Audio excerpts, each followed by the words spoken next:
So it is 1705. You just bought a controlling share in a 200-ton merchant vessel docked at Rotherhithe. She is called the Endeavour, not the famous one. This one leaks. You paid £460 for your 64% stake. That is roughly what a decent London townhouse costs. Except a townhouse doesn't rot from the bottom up, doesn't require 26 men to keep it from sinking, and doesn't disappear for 8 months at a time into a stretch of ocean, where nobody can send you a letter. You are now a shipowner. Congratulations. Your entire investment is made of oak, iron nails, and the word of a captain you met twice. England is at war, the War of the Spanish Succession. That means French privateers are hunting English merchant ships in the Channel, the Bay of Biscay, and basically anywhere salt water touches France. Insurance premiums have doubled since peacetime. The Royal Navy is busy, and you, sitting in a coffee house on Lombard Street, need to decide where to send your ship, what to fill her with, and how much of your own money you are willing to lose if she never comes back. The first real decision is romantic. It is an accounting problem. Do you buy cargo yourself, load the ship, sell it at the destination, and pocket the price difference? Or do you rent out cargo space to other merchants, collect a flat freight rate, and let them take the commodity risk? Option 1 has the bigger upside. If you buy 40 tons of English woolen cloth at London prices and sell it in Lisbon where Portuguese merchants are desperate for it, you might double your money on the cloth alone, but you are also the one holding the loss if the cloth arrives moth-eaten, waterlogged, or 3 weeks after a Dutch competitor flooded the Lisbon market with cheaper stuff. Option 2 is safer. You sign charter agreements with 4 or 5 merchants who each fill part of your hold. They pay you freight per ton. You don't care what the cloth sells for in Lisbon. You got paid the moment it went below deck. The problem is, freight rates in wartime are higher than peacetime, which sounds great, except your costs are also higher in wartime. So the margin is as fat as it looks. You do both, because that is what most London shipowners did in 1705. You reserve about 40% of the cargo space for your own goods, cloth, tin, some barrel staves, and lease the rest to 3 other merchants under separate bills of lading. Each bill is a legal document. It describes the goods, the destination, the freight charge, and who bears the risk if the cargo is damaged. You keep copies. They keep copies. The ship's captain keeps copies. Everyone has paper. Nobody has trust. Now you need a captain. This is not a job interview. This is a marriage. Once this man sails out of the Thames estuary, he becomes your entire company's decision-making apparatus. He decides when to anchor, when to run, when to dump cargo overboard in a storm, when to bribe a foreign port official, and when to renegotiate your carefully planned trade route because the wind has been blowing the wrong direction for 19 days straight. You can write him instructions. Owners did. Long, detailed letters specifying which ports to visit, which goods to buy for the return trip, what prices to accept. But those instructions hit reality the moment the anchor comes up. And reality in 1705 has no postal service mid-ocean. You hire Thomas Crowley. He has sailed the Lisbon route before. He knows the Tagus River bar. He knows which Portuguese factors pay on time. He has a reputation for not drinking the ship's brandy stores. You pay him £3, 10 shillings a month, plus a privilege, a small amount of cargo space he can use for his own private trade. Every captain gets this. It is not corruption. It is compensation. If you don't offer it, he sails for someone who does. Crowley hires the crew, 24 men plus himself, and a mate-able seaman get between 23 and 28 shillings a month. In peacetime it would be less, but the Navy is press-ganging sailors off the streets, so merchant ships have to pay more to attract anyone willing to voluntarily board a wooden vessel heading into privateer-infested waters. You advance each man 1 month's wages before departure. This is not generosity. If you don't, they won't show up. Some of them won't show up anyway. 3 men desert before sailing day, and Crowley has to find replacements at the last minute, which means accepting whoever is standing on the Wapping docks looking vaguely capable of pulling a rope. Provisioning. The crew needs food for roughly 4 months outbound. Salt beef, salt pork, dried peas. Hardtack biscuit that was probably baked 6 months ago and has the structural integrity of a roof tile. Beer. Each man gets a gallon a day, which sounds like a party until you realize the water barrels go green with algae after 2 weeks. so beer is just hydration. Cheese that arrives in wheels and leaves in crumbles. Butter packed in firkins. You budget about 18 pence per man per day for provisions. Multiply that by 26 men. Multiply that by roughly 120 days for the outbound leg. That is around £230 just to feed people. And if the voyage takes longer than expected, which it will, you're either rationing or buying emergency supplies at foreign port prices, which are always worse. Then there is the ship herself. Before departure, she needs caulking. The seams between the hull planks have opened up from her last voyage, and if you don't pay a caulker to hammer oakum and pitch into every gap, the bilge pump crew will be working double shifts just to keep the hold from flooding your cargo. New rope, some of the standing rigging is frayed, a spare topsail because you will lose at least one sail to wind damage, and sewing a sail back together mid-Atlantic with a palm needle and twine is not a permanent fix. Tar tallow, nails, a spare rudder pintle, all of this comes out of your pocket. About £60 for a basic refit. More if the surveyor finds worm damage in the hull planking, which he probably will, because every ship that has been south of Biscay has teredo worms chewing tunnels through the wood like it is breakfast. Insurance. This is the big one. You walk into Edward Lloyd S. Coffee House. This is where marine insurance gets written, not by a company, by individual underwriters, wealthy men who each agree to cover a fraction of your risk in exchange for a premium. You need two policies. One for the hull, one for the cargo. The hull policy covers the ship's physical value. Let S say £600 total, reflecting your stake and the minority shareholders, stakes combined. In peacetime, the premium might be 3%. It is 1705. There is a war. French privateers captured over 100 English merchant ships last year. Your premium is 8%. That is £48 just for hull insurance. The cargo policy covers the value of everything in the hold, your own cloth and tin, plus whatever your freight clients declared. Total insured cargo value is around £1,100, premium 10%, £110. So before your ship has moved 1 inch, you've spent £158 purely on the right to not go bankrupt. If a French corsair boards you off Ushant. Some owners skip insurance to save money. This is how some owners go bankrupt. Let S run the numbers so far. Ship share, £460. Crew wages advanced, roughly £34. Provisions, £230. Refit and stores, £60. £158. Port fees, pilotage, customs bonds, another £25. You've spent north of £960 and your ship is still tied to a dock in Rotherhithe. She sails on the 14th of March.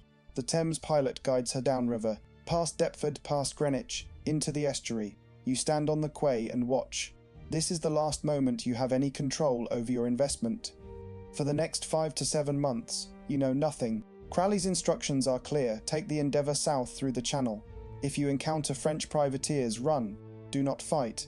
You have 6 guns, which is enough to discourage a small corsair, but not enough to survive an actual engagement. Reach Lisbon. Sell the English cloth and tin through João Ferreira, the Portuguese factor you've used before. Use the proceeds to buy Portuguese wine, pipes of port and Madeira, and Brazilian sugar if the price is right. Load the return cargo. Come home. Simple plan. What actually happens is never the simple plan. 11 days out of London, a westerly gale pins the Endeavour in the Channel for 6 days. She can't make headway. Crowley anchors in Torbay and waits. Every day anchored is a day of crew wages being earned and provisions being eaten with no forward progress. The ship burns money while sitting still, which is a concept that should be very familiar to anyone who has ever rented commercial real estate.